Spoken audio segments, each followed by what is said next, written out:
नमस्कार, आप देख रहे हैं न्यूज 007, देश का सबसे विश्वसनीय और निष्पक्ष यूट्यूब चैनल। आज राजनीति और जुर्म की दुनिया में बहुत बड़ा हड़कंप मचा हुआ है। एक तरफ नेताओं की बड़ी रैलियों और बयानों से देश की सियासत पूरी तरह गरमा गई है, तो दूसरी तरफ कानून व्यवस्था को चुनौती देने वाली कई खौफनाक वारदातें सामने आई हैं। आज की इस बड़ी वीडियो में हम आपको देश दुनिया की 20 सबसे बड़ी और सनसनीखेज खबरें बताने जा रहे हैं। हम आपको बताएंगे कि कैसे एक नामी नेता के घर पर पुलिस ने अचानक बड़ा छापा मारा है। साथ ही आपको दिखाएंगे कि दिल्ली की सड़कों पर सरेआम हुई गैंगवार के पीछे असली मास्टरमाइंड कौन है। उत्तर प्रदेश से लेकर महाराष्ट्र और बिहार तक हर बड़ी राजनीतिक हलचल और क्राइम की खबर पर हमारी पैनी नजर रहेगी। इन सभी बड़ी खबरों की पूरी सच्चाई और हर एक फैक्ट को जानने के लिए इस वीडियो को आखिर तक जरूर देखें। आइए बिना किसी देरी के शुरू करते हैं आज का मुख्य बुलेटिन। दिल्ली के मुख्यमंत्री अरविंद केजरीवाल ने आज सुबह एक बहुत बड़ी इमरजेंसी बैठक बुलाई है। इस बैठक में आम आदमी पार्टी के सभी बड़े नेता और विधायक शामिल हुए हैं। सूत्रों के मुताबिक दिल्ली सरकार के 2 मंत्रियों पर भ्रष्टाचार के नए आरोप लगे हैं। विपक्ष लगातार इन मंत्रियों के इस्तीफे की मांग को लेकर सड़कों पर प्रदर्शन कर रहा है। मुख्यमंत्री ने अपने नेताओं को साफ चेतावनी दी है कि वे जनता के बीच जाकर अपनी बात रखें। पुलिस ने सचिवालय से बाहर प्रदर्शन कर रहे सैकड़ों कार्यकर्ताओं को हिरासत में ले लिया है।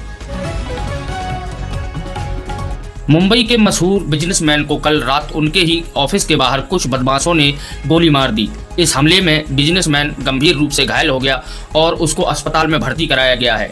पुलिस को शक है कि यह पूरी वारदात अंडरवर्ल्ड के एक नामी गैंग के इशारे पर की गई है। बदमाशों ने घटना से 2 दिन पहले बिजनेसमैन से 5 करोड़ रुपए की रंगदारी मांगी थी।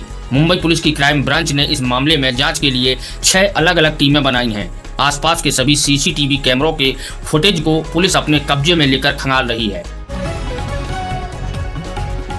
उत्तर प्रदेश के मुख्यमंत्री योगी आदित्यनाथ ने आज लखनऊ में कानून व्यवस्था पर एक बहुत बड़ी समीक्षा बैठक की है। इस बैठक में राज्य के सभी जिलों के बड़े पुलिस अधिकारी वीडियो कॉन्फ्रेंस के जरिए जुड़े थे। मुख्यमंत्री ने साफ शब्दों में कहा है कि अपराधियों और माफियाओं के खिलाफ कार्रवाई में कोई ढील नहीं होनी चाहिए। लापरवाही बरतने के आरोप में 3 जिलों के पुलिस कप्तानों को तुरंत प्रभाव से सस्पेंड कर दिया गया है। सरकार अब अपराधियों की अवैध संपत्तियों को कुर्क करने के लिए एक नया और सख्त अभियान शुरू करने जा रही है। विपक्ष ने इस कार्रवाई को राजनीति से प्रेरित बताते हुए सरकार पर निशाना साधा है। बिहार की राजधानी पटना में आज विपक्षी दलों की एक बहुत बड़ी महारैली आयोजित की जा रही है। इस रैली में राष्ट्रीय जनता दल और कांग्रेस समेत कई क्षेत्रीय दलों के मुख्य नेता मंच पर मौजूद हैं। रैली का मुख्य मकसद राज्य की मौजूदा सरकार को बेरोजगारी और महंगाई के मुद्दे पर घेरना है। गांधी मैदान में सुबह से ही लाखों की संख्या में कार्यकर्ताओं की भारी भीड़ जुटने लगी। सुरक्षा को ध्यान में रखते हुए पूरे पटना शहर में 5000 से ज्यादा अतिरिक्त पुलिस बल तैनात किया गया है। सत्ताधारी दल ने इस रैली को पूरी तरह से फ्लॉप और जनता को गुमराह करने का जरिया बताया है।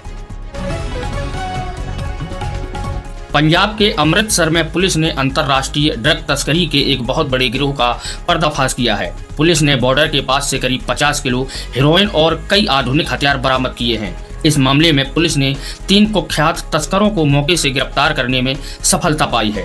पूछताछ में पता चला है कि इन ड्रग्स के ड्रोन के जरिए सीमा पार से भारत में भेजा गया था। पकड़े गए तस्करों के तार देश के कई बड़े महानगरों के बड़े सप्लायर से जुड़े हुए हैं। पुलिस अब इन तस्करों के बैंक खातों और बेनामी संपत्तियों की जांच में जुट गई है।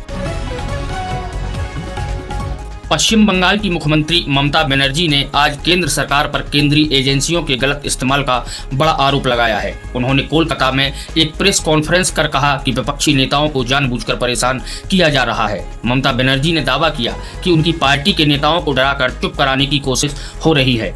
इस बयान के बाद बीजेपी ने भी पलटवार करते हुए कहा कि जांच एजेंसियां केवल अपना काम कर रही हैं। बीजेपी प्रवक्ताओं के अनुसार जो लोग भ्रष्टाचार में शामिल हैं उन्हें कानून का सामना करना ही पड़ेगा। इस राजनीतिक खींचतान की वजह से राज्य का सियासी माहौल एक बार फिर पूरी तरह से गर्मा गया है। हरियाणा के गुरुग्राम में एक नामी बिल्डर की उनके घर के अंदर घुसकर बेरहमी से हत्या कर दी गई है। बदमाशों ने सुरक्षा गार्ड को बंधक बनाया और फिर सीधे बिल्डर के बेडरूम में दाखिल हो गए। लूटपाट के इरादे से आए बदमाशों ने विरोध करने पर बिल्डर पर चाकुओं से कई वार किए। पड़ोसियों ने जब सुबह घर का दरवाजा खुला देखा तो तुरंत पुलिस को इस बात की सूचना दी। पुलिस को अंदेशा है कि इस हत्याकांड में किसी करीबी या पुराने कर्मचारी का हाथ हो सकता है। फॉरेंसिक टीम ने मौके पर पहुंचकर उंगलियों के निशान और दूसरे जरूरी सबूत इकट्ठा कर लिए हैं। राजस्थान के पूर्व मुख्यमंत्री सचिन पायलट ने आज ही अपनी पार्टी के खिलाफ एक बड़ा बयान देकर सबको चौंका दिया है। उन्होंने कहा कि युवाओं को रोजगार देने के वादे पर सरकार पूरी तरह खरी नहीं उतर पा रही है। सचिन पायलट ने अपनी ही सरकार की कार्यप्रणाली पर कई गंभीर सवाल खड़े किए हैं। इस बयान के बाद कांग्रेस आला कमान ने मामले को सुलझाने के लिए दिल्ली में एक इमरजेंसी बैठक बुलाई है। राजनीतिक जानकारों का मानना है कि राजस्थान कांग्रेस में एक बार फिर अंदरूनी कलह बढ़ सकती है। बीजेपी इस पूरे मौके का फायदा उठाने के लिए सरकार के खिलाफ आत्मविश्वास प्रस्ताव लाने की तैयारी में है। मध्य प्रदेश के इंदौर में एक बहुत बड़े हवाला कारोबार का पर्दाफाश करते हुए पुलिस ने 2 करोड़ रुपए कैश जब्त किए हैं। आयकर विभाग और स्थानीय पुलिस की संयुक्त टीम ने एक व्यापारी के ठिकाने पर यह गुप्त छापा मारा था। मौके से नोट गिनने की मशीनें और कई फर्जी दस्तावेज भी बरामद किए गए हैं। यह पैसा चुनाव में वोटरों को बांटने और अवैध कामों में इस्तेमाल करने के लिए लाया गया था। पुलिस ने व्यापारी और उसके 2 मुनीमों को हिरासत में लेकर पूछताछ शुरू कर दी है। इस मामले के तार दिल्ली और मुंबई के बड़े हवाला ऑपरेटरों से जुड़े होने की आशंका जताई जा रही है। झारखंड के मुख्यमंत्री हेमंत सोरेन की मुश्किलें एक बार फिर से बहुत ज्यादा बढ़ती हुई दिखाई दे रही हैं। प्रवर्तन निदेशालय यानी ईडी ने उन्हें जमीन घोटाले के मामले में एक नया सम्मन जारी किया है। उन्हें अगले हफ्ते पूछताछ के लिए ईडी के क्षेत्रीय दफ्तर में हाजिर होने के लिए कहा गया है। मुख्यमंत्री के समर्थकों ने इस सम्मन के विरोध में राज्य के कई हिस्सों में चक्का जाम कर दिया है। जेएमएम नेताओं का कहना है कि केंद्र सरकार जांच एजेंसियों के दम पर सरकार को गिराना चाहती है। सुरक्षा के लिहाज से रांची में ईडी दफ्तर के बाहर भारी संख्या में पुलिस बल तैनात कर दिया गया है। गुजरात के अहमदाबाद में एक मशहूर ज्वेलरी शोरूम में दिन दहाड़े बंदूक की नोक पर बड़ी डकैती हुई। 4 नकाबपोश बदमाश ग्राहक बनकर शोरूम के अंदर घुसे और हथियारों के बल पर सबको बंधक बना लिया। बदमाशों ने महज 10 मिनट के अंदर करीब 5 करोड़ रुपए सोने के जेवर और कैश लूट लिए। जाते समय बदमाशों ने शोरूम के मैनेजर को जान से मारने की भी धमकी दी और फरार हो गए। लूट की यह पूरी वारदात शोरूम में लगे सीसीटीवी कैमरे में साफ तौर पर रिकॉर्ड हो गई। पुलिस ने शहर के सभी रास्तों पर नाकेबंदी कर दी है और संदिग्ध गाड़ियों की चेकिंग की जा रही है। कर्नाटक की राजधानी बेंगलुरु में आज कांग्रेस और जेडीएस के कई बड़े नेता बीजेपी में शामिल हो गए हैं। इस दल बदल से राज्य की राजनीति में बहुत बड़ा उलटफेर देखने को मिल रहा है। बीजेपी के प्रदेश अध्यक्ष ने सभी नए नेताओं का पार्टी का पटका पहनाकर स्वागत किया। शामिल होने वाले नेताओं का कहना है कि वे मौजूदा सरकार की नीतियों से काफी परेशान थे। इस दल बदल के बाद विधानसभा में विपक्ष का पलड़ा काफी ज्यादा कमजोर हो गया है। कांग्रेस ने आरोप लगाया है कि बीजेपी पैसों के दम पर उनके नेताओं को खरीदने का काम कर रही है। तमिलनाडु के चेन्नई में पुलिस ने एक बड़े अंतर्राष्ट्रीय मानव तस्करी गिरोह का भांडाफोड़ किया है। यह गिरोह भोले भाले युवाओं को विदेशों में अच्छी नौकरी का झांसा देकर फंसाता था। पुलिस ने इस मामले में 2 मुख्य एजेंटों को हवाई अड्डे के पास से गिरफ्तार किया है। इनके पास से करीब 50 फर्जी पासपोर्ट और कई जाली वीजा दस्तावेज बरामद हुए हैं। पीड़ित युवाओं से मोटी रकम वसूलने के बाद उन्हें दूसरे देशों में बंधक बनाकर रखा जाता था। पुलिस अब इस गिरोह के विदेशी संपर्कों और उनके बैंक खातों की बारीकी से जाँच कर रही है। असम के गुवाहाटी में आज उग्रवादी संगठन के करीब 50 सदस्यों ने पुलिस के सामने सरेंडर कर दिया है। इन उग्रवादियों ने अपने साथ भारी मात्रा में स्वचालित हथियार और गोला बारूद भी सौंपे हैं। राज्य के मुख्यमंत्री ने इस मौके पर आयोजित एक विशेष कार्यक्रम में उग्रवादियों का स्वागत किया। उन्होंने कहा कि मुख्य धारा में लौटने वाले सभी युवाओं को सरकार पूरा रोजगार और मदद देगी। इस सरेंडर के बाद राज्य के पहाड़ी इलाकों में शांति बहाली की उम्मीद बहुत ज्यादा बढ़ गई है। पुलिस अधिकारियों के अनुसार यह उग्रवादी संगठन पिछले कई सालों से हिंसक वारदातों में शामिल था। उत्तराखंड के देहरादून में आज एक बड़े भर्ती घोटाले को लेकर छात्रों ने भारी विरोध प्रदर्शन किया है। गुस्साए छात्रों ने मुख्यमंत्री आवास की तरफ मार्च करने की कोशिश की तो पुलिस ने उन्हें रोक दिया। इस दौरान पुलिस और प्रदर्शनकारी छात्रों के बीच काफी तीखी बहस और धक्का मुक्की भी हुई। भीड़ को तितर बितर करने के लिए पुलिस को हल्के बल का प्रयोग और पानी की बौछारें करनी पड़ी।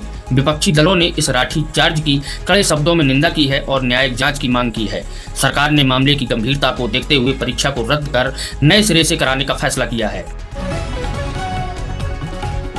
छत्तीसगढ़ के बस्तर इलाके में आज सुरक्षा बलों और नक्सलियों के बीच एक बहुत बड़ी मुठभेड़ हुई है। इस मुठभेड़ में सुरक्षा बलों ने 2 इनामी और खूंखार नक्सलियों को मार गिराने में सफलता पाई है।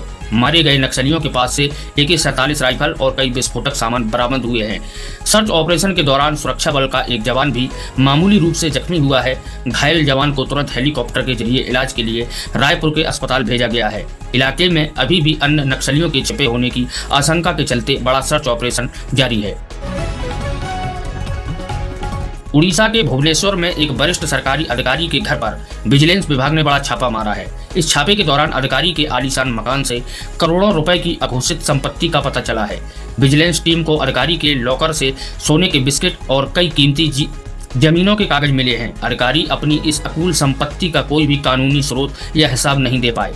विभाग ने अधिकारी के खिलाफ आय से अधिक संपत्ति का मामला दर्ज कर उन्हें गिरफ्तार कर लिया है। इस बड़ी कार्रवाई के बाद राज्य के प्रशासनिक महकमे में पूरी तरह से हड़कंप मच गया है। केरल के कोच्चि में ऑनलाइन गेमिंग और सट्टेबाजी के एक बहुत बड़े रैकेट का खुलासा हुआ है। पुलिस ने एक आलीशान फ्लैट पर छापा मारकर इस रैकेट को चलाने वाले 5 मास्टरमाइंड को पकड़ा है। यह गिरोह एक मोबाइल ऐप के जरिए देश भर के हजारों युवाओं से करोड़ों रुपए की ठगी कर रहा था। मौके से 30 से ज्यादा महंगे मोबाइल फोन, लैपटॉप और कई फर्जी सिम कार्ड मिले हैं। पकड़े गए आरोपियों के बैंक खातों में जमा करीब 1 करोड़ रुपए को पुलिस ने फ्रीज कर दिया है। पुलिस को शक है कि इस पूरे रैकेट का मुख्य सर्वर देश के बाहर किसी अन्य देश से चलाया जा रहा था। हिमाचल प्रदेश के शिमला में एक राजनीतिक रैली के दौरान 2 गुटों के बीच जमकर लात घूंसे चले हैं। मंच पर जगह न मिलने को लेकर स्थानीय नेताओं के समर्थक आपस में पूरी तरह से भिड़ गए। इस मारपीट में पार्टी के कई कार्यकर्ताओं को गंभीर चोटें आई हैं और कुर्सियां भी तोड़ी गईं। वरिष्ठ नेताओं के बीच बचाव करने के बाद किसी तरह मामले को शांत कराया जा सका। पार्टी हाईकमान ने इस अनुशासनहीनता को बेहद गंभीरता से लेते हुए 4 नेताओं को नोटिस जारी किया है। इस घटना का वीडियो सोशल मीडिया पर वायरल होने के बाद पार्टी की काफी बदनामी हो रही है। गोवा के एक मशहूर बीच पर कल देर रात विदेशी महिला पर्यटक से छेड़छाड़ की बड़ी वारदात सामने आई है। महिला की शिकायत पर पुलिस ने मुस्तैदी दिखाते हुए 2 स्थानीय युवकों को तुरंत गिरफ्तार कर लिया। पकड़े गए दोनों आरोपी युवक शराब के नशे में धुत थे और महिला का पीछा कर रहे थे। राज्य के पर्यटन मंत्री इस घटना पर दुख जताते हुए आरोपियों के खिलाफ सख्त कार्रवाई का भरोसा दिया। उन्होंने कहा कि गोवा आने वाले सभी पर्यटकों की सुरक्षा सरकार की सबसे पहली प्राथमिकता है।